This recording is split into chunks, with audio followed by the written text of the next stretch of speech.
because you need to look in the mirror and figure out why you're not good at selling. It's got nothing to do with the economy. In tough times, good salespeople are still making money. The economy shrinks by 1 trillion. There's still another 12 out there. And that is what separates good salesmen from bad ones. And if you have that mindset, so I'm listening very intently to the language that they're using. So you get somebody say, well, look, if we like it, we'd probably buy. Now, most salespeople here, that's a positive response, they think. I know. The only thing I heard in that sentence that stood out to me was the word probably. What the fuck does he mean by probably? So my job then is to challenge that. So when people say, what makes you good at listening? I'm listening. And then I think, we just said it. He sees it, it works. It does everything he wants. His answer is, well, probably I'll buy. So there's something else in the mix here. What is it? I need to find that out. So the job of a salesman is not to give information, it's to extract it. Too many salesmen will think it's the other way around. My job is to show you why no!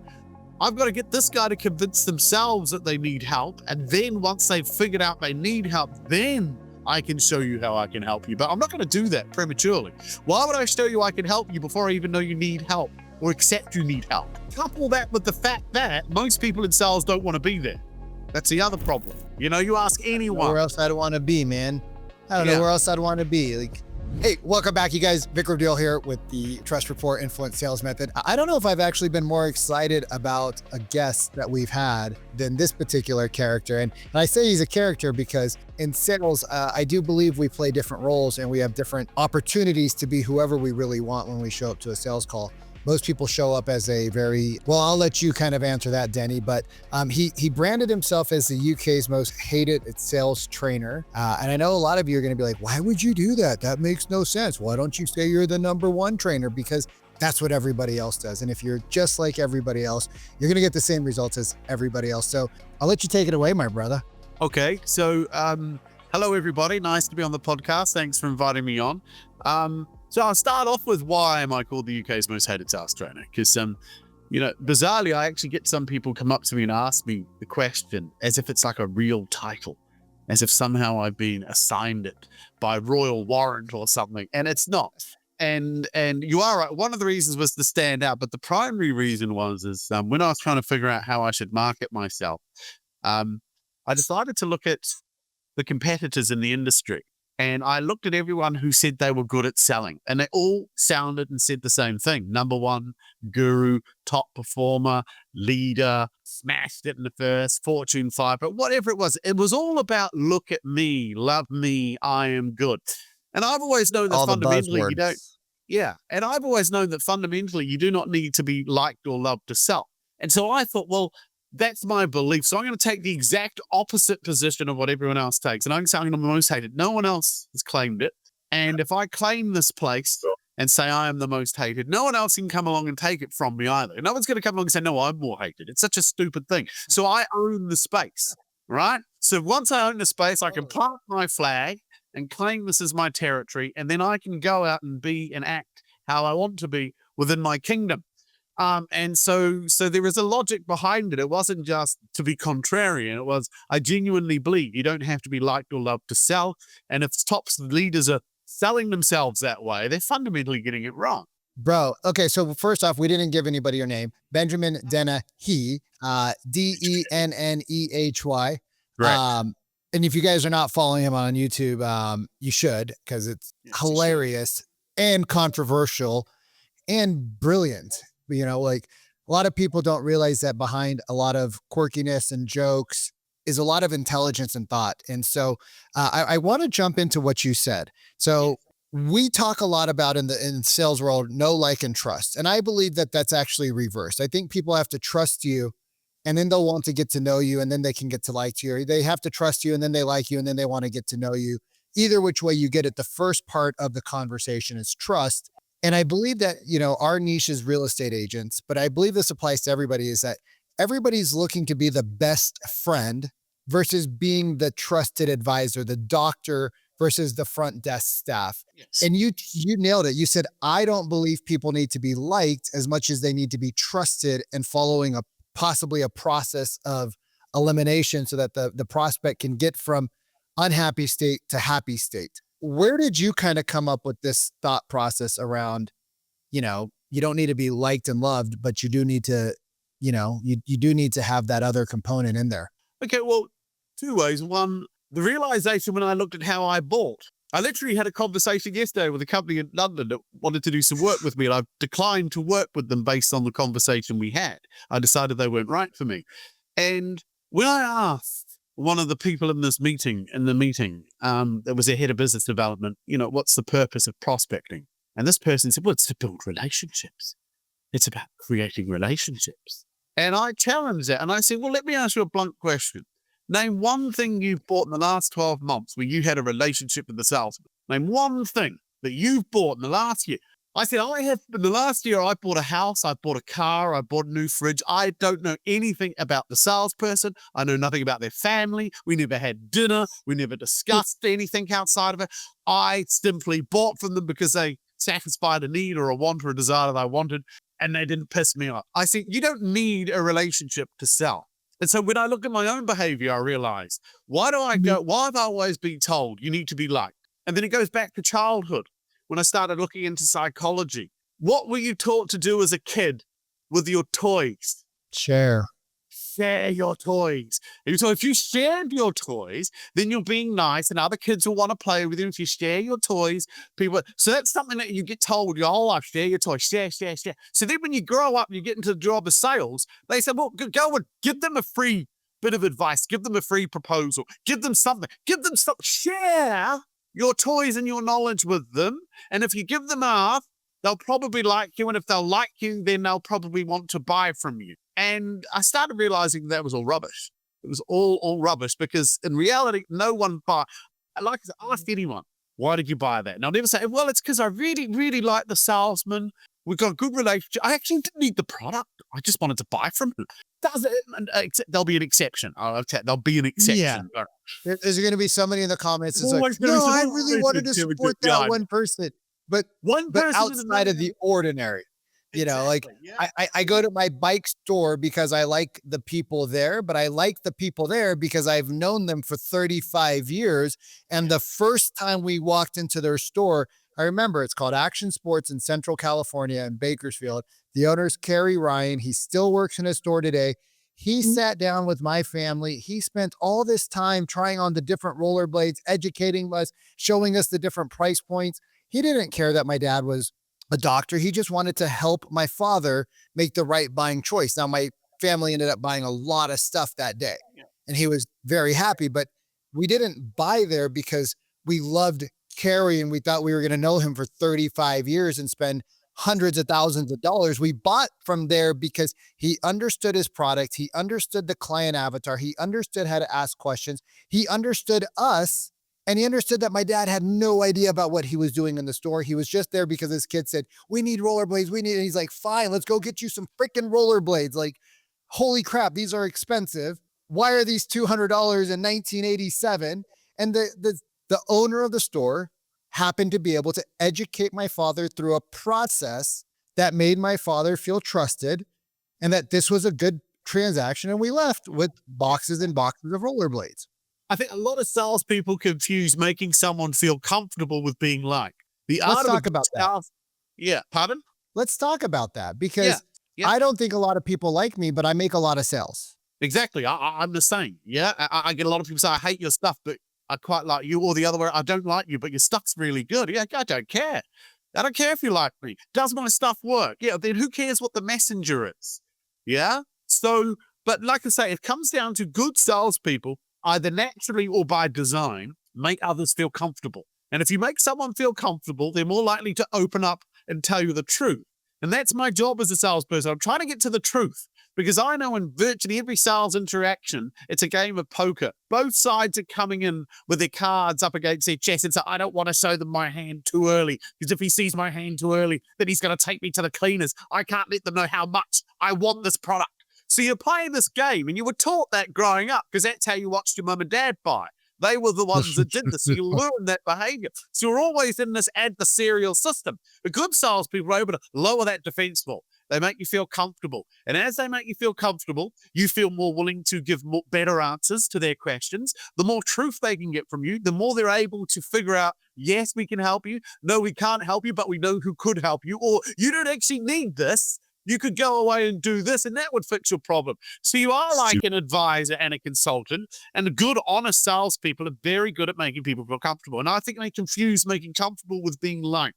Like a good doctor or a good lawyer. And always say, do you have to like your doctor to trust they'll do a good job? No. Do you have to like your lawyer to trust they'll do? No. So why do you have to like someone selling you a car or a house or an essay or a SaaS service? You don't. It's what salespeople tell themselves to justify not performing. I can't get in front of them because I don't have a relationship. So I'm just going to spend the next 6 months nurturing. No, it's called procrastinating. It's called being shit at your job. The whole notion of, and you know, you've been around long enough, you've seen it long enough. The whole notion that you stopped and studied yourself first and foremost. The biggest difference, like you don't need to be a site, like one of my team members yesterday, she said, "Hey, I had this guy that was type A." And I said, "How do you know he's type A?" "Well, he was really fast to get me off the phone." I said, "Are you a psychologist?" She goes, "Well, no." I said, "Did you take psychology classes?" "Well, no." "Did you study any psychology that would make you understand dynamics of a human?" "No." I said, "So what makes him a type A personality? That he was talking fast and in a rush? What do you know? Were you watching what he was doing? Did you see his calendar? Do you know that he's not got 5 people in front of him and he's walking into a meeting and you just happened to call? He picked up the phone because that's what a good human does when they're in sales and business. They pick up their phone when it rings, and you just happened to catch him at a bad time. So you labeled him as a type A and broke your process. And in fact, he's probably like the nicest human in the world that would have a 30-minute conversation with you any other time of the week. But now in your mind, you're like, oh, Benjamin's type A. And so when you call back, you've already labeled Benjamin as type A. And instead of like opening Benjamin up like you're supposed to do, you instantly label these people as this type of person and you drop all process. Or you try to create a process for a type A, a process for an analytical, a process for, somebody who's more kinesthetic. And you're trying to create 37 processes, and most people can't learn one. No, I agree. And it's making assumptions that tend to kill salespeople. They go in with preconceived ideas and notions. So, that expression, don't assume it makes an ass out of you and me. And so this is what they do, and they carry it through the entire sales process too. They assume if a prospect asks a certain question, they're looking for a certain answer. So they go to give them that answer. Then it turns out that's not what I was looking for. And that's not actually the question I asked. Oh, I just assumed that's what you meant because you asked me that. No, you're not listening. You're coming in with your preconceived notions. And it's always, we know best. Let us tell you how we can fix this for you. And I agree with you. You're right. I looked at myself, and I don't read sales books. People always say to me, "What sales books do I read?" I say, "Don't read any of them." You see these, I don't do it, but you got those podcasts, and you got people when they got that bookcase behind them, and you can see every book. And yet it's just, hey, look at me, I've read all of this. It's like, do you do anything in those books? Do you do absolutely anything? No. So reading about the stuff. If you want to get good at sales, read about. I do say there's one book I recommend. It's about an alien that comes down to Earth and observes human beings as an objective alien, and it makes you realize how screwed up and fucked up we are as a species. It's called How to Run Your Own Life. And if you read that book, How to Run Your Own Life by Yup Meininger, which it's hard to get a hold of, trust me, I don't know why, but it seems a very hard book to get a hold of. Read that. Every client I've given it to says it's the best book I've ever read. It's changed my life. But yeah, because you need to look in the mirror and figure out why you're not good at selling. It's got nothing to do with Brexit or Trump or the economy or anything like that. In tough times, good salespeople are still making money. The economy shrinks by $1 trillion. There's still another 12 out there. Don't give me this crap. It's unbelievable when people blame external factors. It's always your fault. My favorite objection that we get right now. So how was last year? Well, it was slow. No, I don't know. It was slow. Actually, we all of our clients were up 20, 30, 40, 80, 100, 200%. Why was it slow for you? Well, the market was slow. Interest rates were high. Inventory was down. I said, it's been like that for a couple of years, has it not? Well, no, it has been. Okay, so were there other agents in your market doing well? Yeah. So then tell me more about what your personal excuse is about why you're not doing well, right? Because it's easy to blame. You said something that made me think of something. Most sales calls I listen to, I can find the problem in the first 10 minutes about why, like when a prospect is in a very low defense state, right? The first 10 to 20 minutes where they think that because they know they're in a process. They know that at some point you're going to pitch them and ask them for money.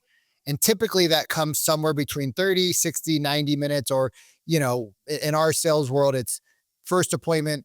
You typically towards the end start asking for a commitment. First 30 minutes are very chill, low key. How do you teach people how to be better listeners? Because if people just shut the front door and listen better, and it's like one of the hardest skills that most sales trainers neglect, because it's such a hard thing to help people tune their ears away from the, I want to buy a home, I want to sell a home, to actually listening to the real problem that the prospect has. I call it an overarching goal. Yeah. How have you kind of gone around helping your clients yourself? Because you're a good listener. I can tell from the podcast I watched. How have you trained yourself? So it's a very good question, because it is a hard skill to learn. And I think the best way to learn how to listen good is most salespeople are listening for what they want to hear so they can talk about themselves or their product. I'm listening for all the reasons why this person isn't going to work for me. And what does that mean? That is never said. That is never said. It's always in between the lines. So I'm listening very intently to the language that they're using. So you get somebody say, well, look, if we like it, we'd probably buy. Now, most salespeople hear that as that's a positive response, they think. I know. The only thing I heard in that sentence that stood out to me was the word probably. What probably mean? You see, salespeople take this. Yeah, well, no, honestly, if we see a product, if you run it well, if it does what we like, we'd probably buy. Yeah. Okay, well, that's great. Well, why don't we set up the demo? Oh, hold on. He said probably. Does probably mean? So my job is to challenge that. So when people say, what makes you good at listening? I'm listening. And then I think, what the fuck does he mean by probably? We just said it. He sees it works. It does everything he wants. His answer is, well, probably I'll buy. So there's something else in the mix here. What is it? I need to find that. So I say, so when you say probably buy, now, because if you go head on at that, you got to see there's a subtle skill in this. If I go head on. What's head on? Because a lot of people don't know what heads on means. So what do you mean is head on? Because right, there's two ways to ask this question. One way is more likely to upset someone. It might not guarantee to, but more likely to upset them. And if I upset somebody, the moment I upset somebody, I upset their inner child, as we call it. Their critical parent's going to come out and start going for me, and then we're going to get into a fight. So I don't want to upset them. So there are two ways I could go. I could be more blunt and say, well, when you say probably, what do you mean? Now, you could do that, fine, and it may land okay. But there's a good chance if you say to someone, what do you mean by probably? That might just annoy them a bit. So you've got to ask it. So you've got to ask this question in a way that makes it easier for them to answer. So you do what I call a negative presumptive question. And so my job, rather than trying to pull someone to me, I'm always trying to push them away from me. Laws of physics. Yeah. Prospects are like anything in physics. If you pull an object to you, there's a force pulling it away. If you push an object away from you, there's a force pulling it back. So I want them to come back to me voluntarily. I don't want to pull them to me so they're tugging. So if I say, well, what does probably mean? I'm almost trying to get them. So I do the opposite. When you say probably, did you mean to say you wouldn't? Well, no, I just meant to say that, it needs to have X, Y, and Z. And then we would be like, oh my God, we definitely want it. Okay. And so if it does X, Y, and Z, and you're happy with the pricing, what's going to happen next, you reckon?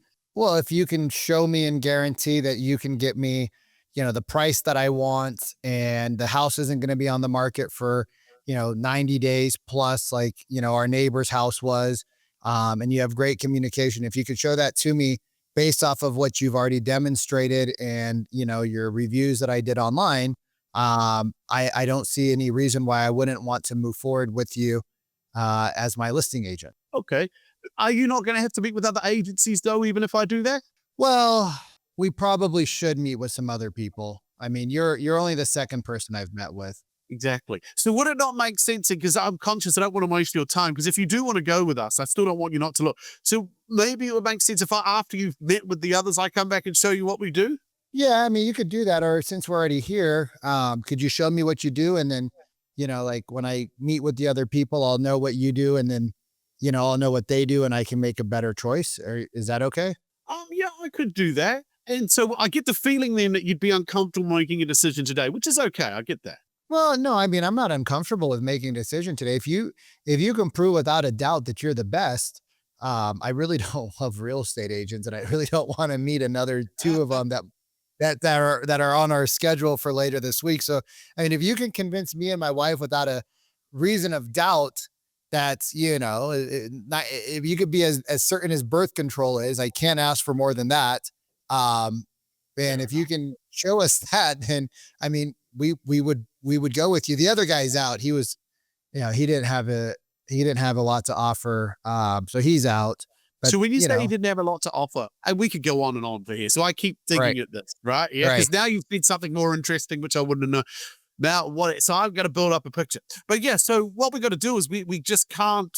But if you know what do you, yeah, you've got to put it in a negative. Get some talking because we're able to say no. You see, it's easy to get a no from somebody than a yes hard, because a yes makes them feel as if they're being corralled into a corner. So I give a question where the no actually is in my favor, but it's easier for you to give. You mean to say right. you wouldn't buy, didn't you? No, no, no, I don't mean that. You see, it's Mm-hmm. easier to get. It's almost a knee jerk reaction, and that's Yep. why I do it. But if I go and what do you mean by probably? Well, what I'm saying is I don't know if I. Yeah, so it just makes it harder. It's a fine finessing of language. That's all. What about like using a one word probe? Like, what if you just use like a curiosity frame, like curiosity tone, and somebody's like, we would probably go with you. And what if you did something like probably and more of like a question and curiosity to get them to Of just, course. Yeah, yeah. If you could do one word responses are good, so probably you could do that. You got to do it well though. You got to be good. See, this is it. yeah, A lot of salespeople are very bad at don't do it acting. well. Yeah, They, and one of the they, things I say is the difference between a good salesman and a poor salesman is often the difference between a good actor and a bad actor. It's not the script; it's the delivery. So yes, probably you could do that if you're good. But I've watched salespeople and go probably.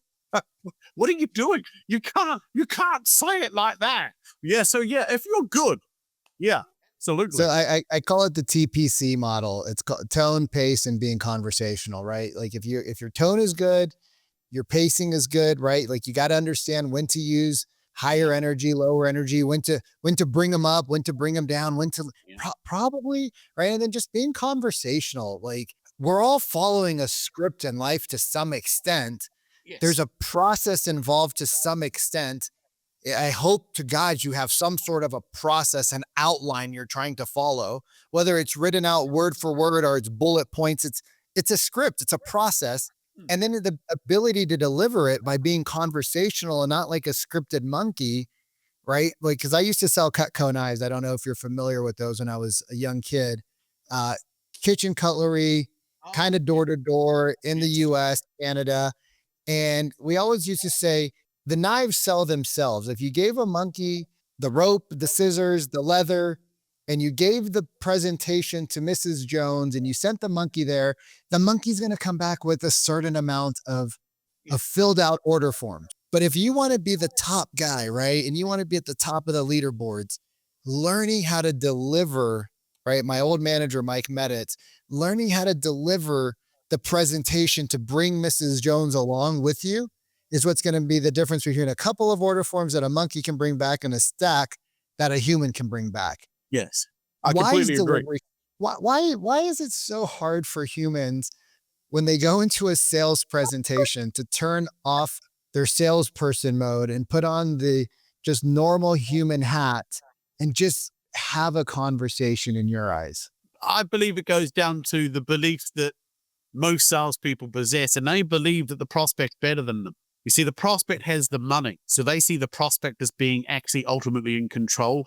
I'm there Oof. to subserviently Ugh. demonstrate how we can help and hope that we've done enough to satisfy them. And if they like us, they then give us their money. So they go in almost like a Charles Dickens character, please, sir, may I have some more with a begging bowl. So they act like that. Whereas a good salesman goes in and his whole approach is, look, guys, I don't know whether or not we should work together. What I know is this stuff fucking works. We built a $200 million company. I'm not here to impress you. I'm not here to convince you why you should work with us. In fact, I'm trying to find out why you should be our next customer. Because if you're our next customer, you should be fucking grateful we're even here today showing you how we can fix your problem.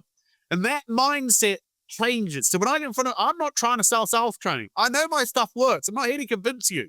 right? You Right. need to convince me that you're going to do it, that you got the guts and the courage that's come out of your comfort zone. Because if you can't do that, I'm not going to work with you. I don't need your money. I'd like it, but I don't need it. And that is what separates good salesmen from bad ones. And if you have that mindset, this is why when you put the CEO and the salespeople in, the CEO is far more confident. Why? He's a 10 out of 10 probably on the self-esteem scale. It's my company. I know what I fucking can and cannot do. So if I don't want to do so, I'll say no. So they go in already with that approach.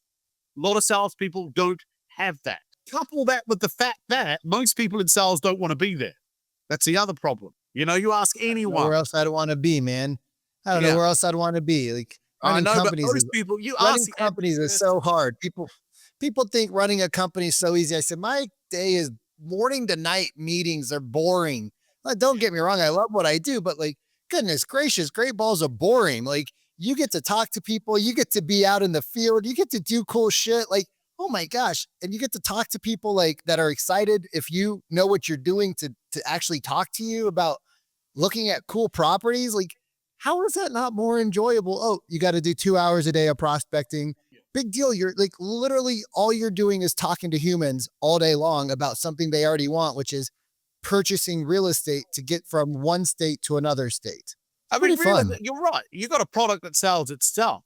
The skill is getting the listing, and qualifying out people that can't buy. Again, it's same with recruiters. I moaned about a recruiter the other day. It's the same with if I was a real estate agent, I'd be one of the laziest people out there. I wouldn't want to leave my desk until I know exactly that if I show you certain properties, you're going to buy one of them because I know exactly what you're looking for. I don't want to just run people around every property I got, the hope that one of them ticks your fancy. I'm going to really drill down to figure out what houses I have to show you so that we only have to do 1 or 2 of these bloody things. Because to be honest, I don't want to be driving around showing people houses if I don't have to. So I'm inherently lazy. So I disqualify hard.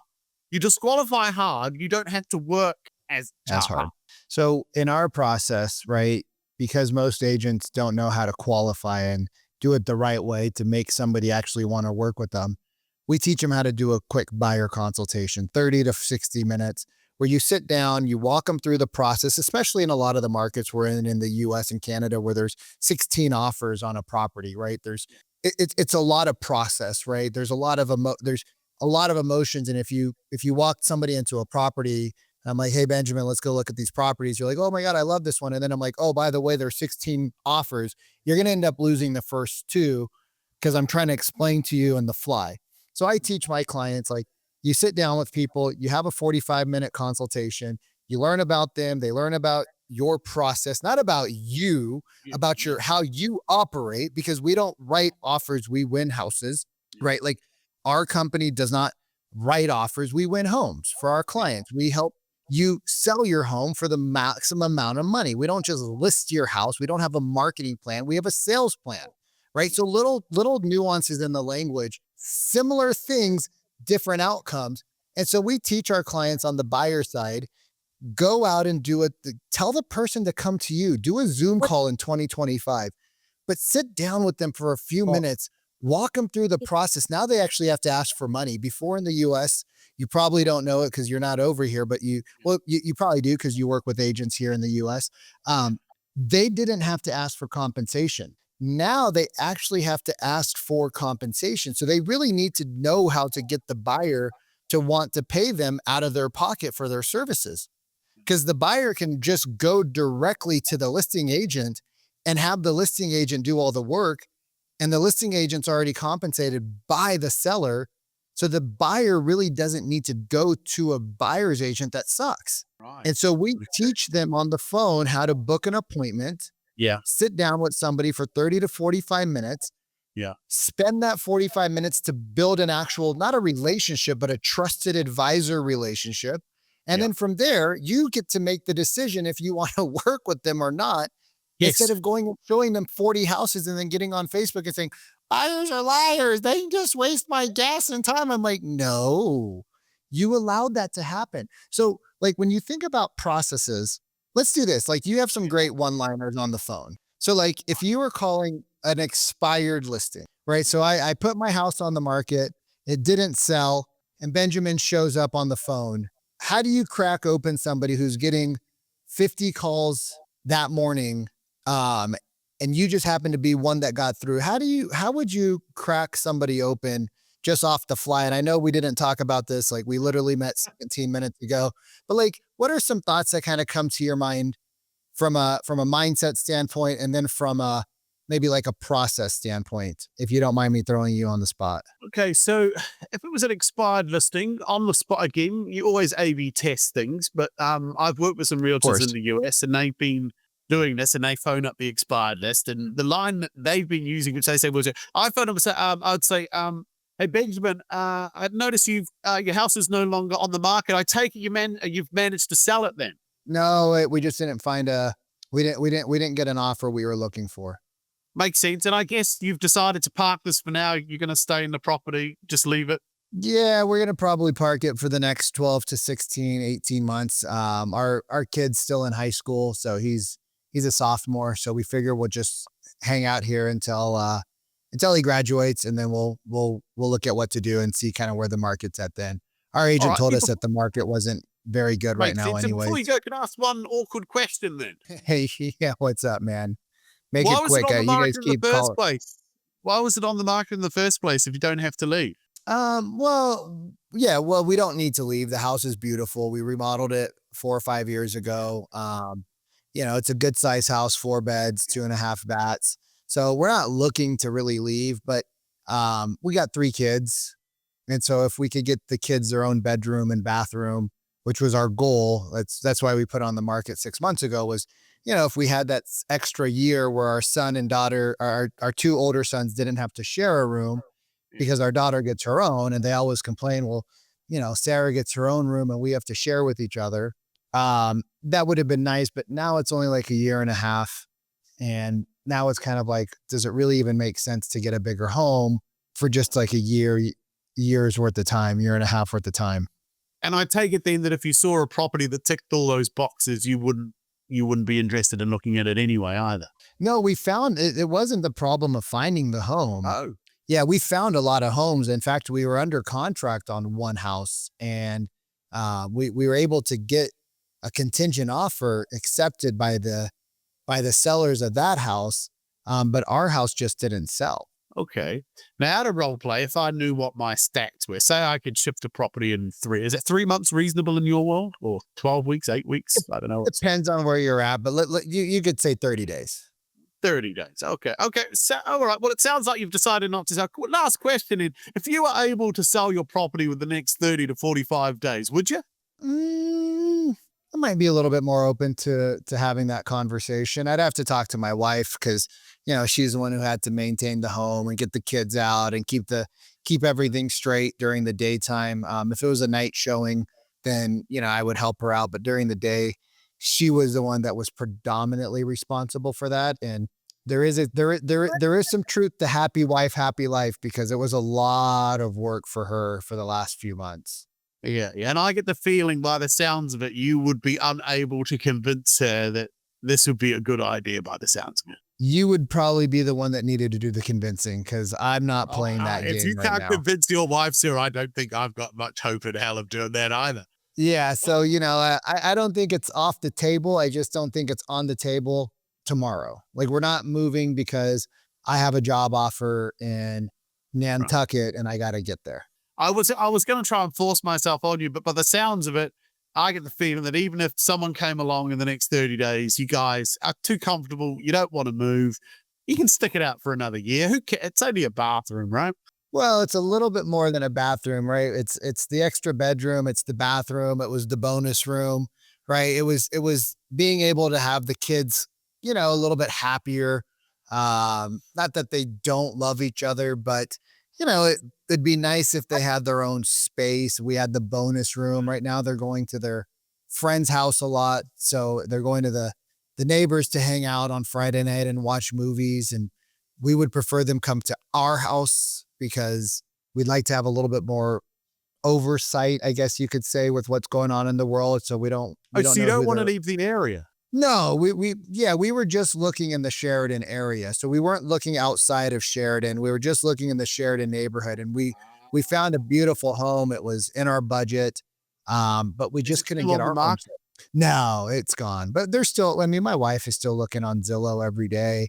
I mean, Why is she's she always still sending looking me if you're stuff. not going to move? I'm curious. Or are That's what you I just tell her. window shopping now, as we all do? Well, that's what I tell her. I'm like, babe, when you're happily married, you don't keep looking at other options. And she goes, stop it, stop it. I said, you wouldn't like me out there window shopping, would you? She goes, I'd cut your face off. I said, exactly, babe. So why are we looking at houses all day if we're not going to move? So I know she still is interested. I'm definitely more interested because I want the bonus room for myself, the office. But she's definitely interested. But like, Well, I let me mean, ask you a blunt question then. If you yeah. agreed to have a chat with me, do you think your wife would be upset if you invited her along? Considering our house just came off the market yesterday, she might not love it, but I think if you can bring some humor and not be so kind of like all the other agents in the world that say that you have a buyer and kind of like I've had 30 calls today, she's had 20, and agents are just like, we have a buyer. And she's like, well, where were they last fucking week when the house was on the market?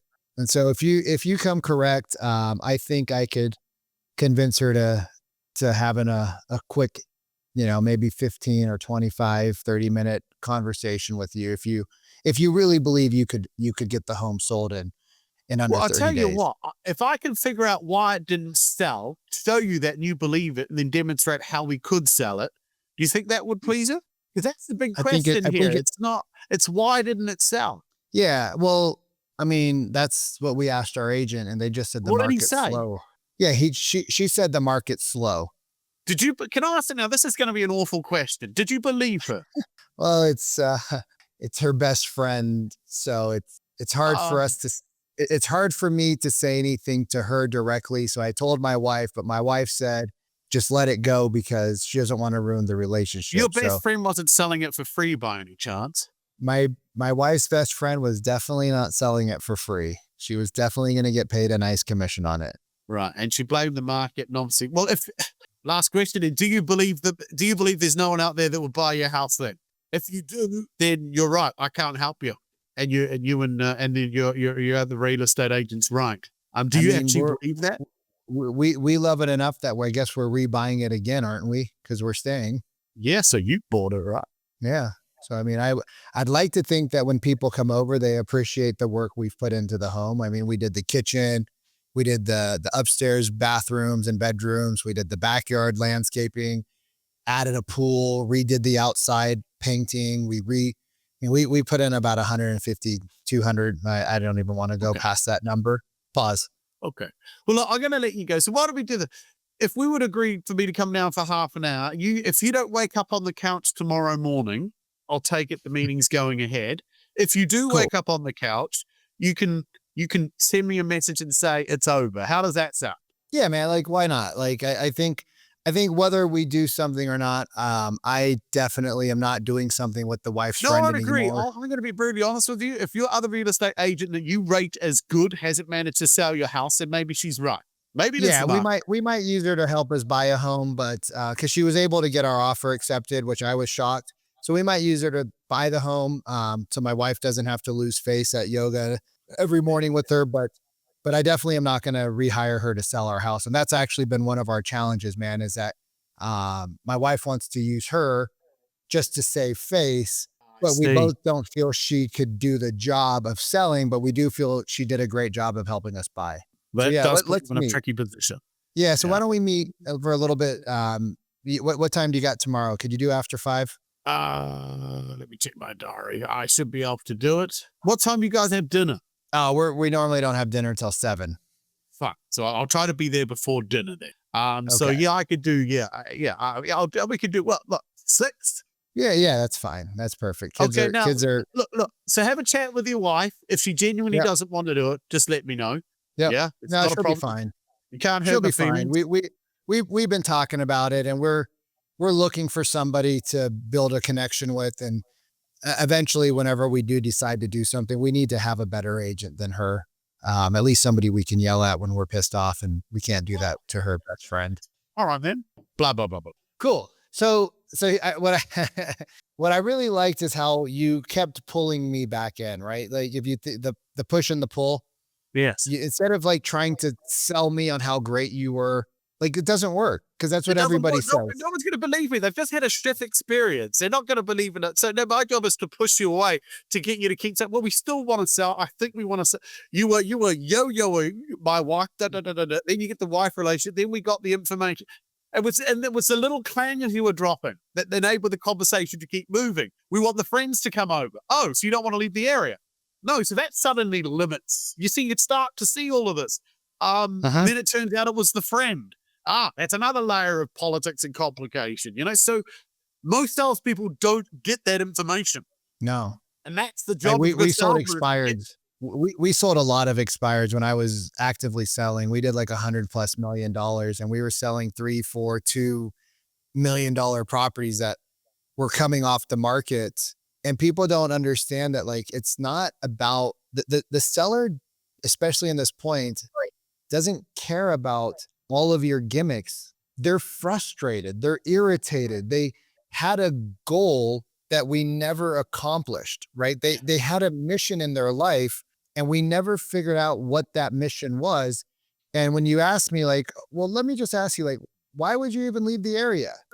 And I was like, well, the bedroom, and that's all I gave you. And then later on in the conversation, I can't remember what you asked exactly, but then I gave you, you were like, well, it's not that big of a deal. It's just a bedroom. I'm like, no, it's the bedroom, the bonus room, the office, the backyard, the kids. And then those are like surface level. And then I was like, well, the kids are going to the neighbor's house to play instead of staying at home. And we don't like that. And like, I just kept giving you more information. You did, and that's my job, is to get you. So the job of a salesman is not to give information, it's to extract it. Too many salesmen think it's the other way around. My job is to show you why. No, I've got to get this guy to convince themselves that they need help. And then once they've figured out they need help, then I can show you how I can help you. But I'm not going to do that prematurely. Why would I show you I can help you before I even know you need help or accept you need help? And we go in, and like people go in using these scripts, like even in a presentation, in a listing presentation, the first thing they do is they take a tour of the home. They waste 20 minutes looking at the back of somebody's frizzly ass hair that they're feeling self-conscious of. After the 20-minute tour where the person's like, well, let me show you this mouse I bought 18 years ago. We spent $300 on it and it's worth $0 now. And they're building all this value in their property and all their memories. And then you come down the staircase and the seller goes, okay, Benjamin, what do you think the house is worth? And you're like, oh, well, maybe we should sit down and talk numbers. And there's no possible way to bring that back because we've lost 20, 30 minutes. And so the seller in their mind is like, well, I've already given you time. What do we need to do? Like, let's talk numbers.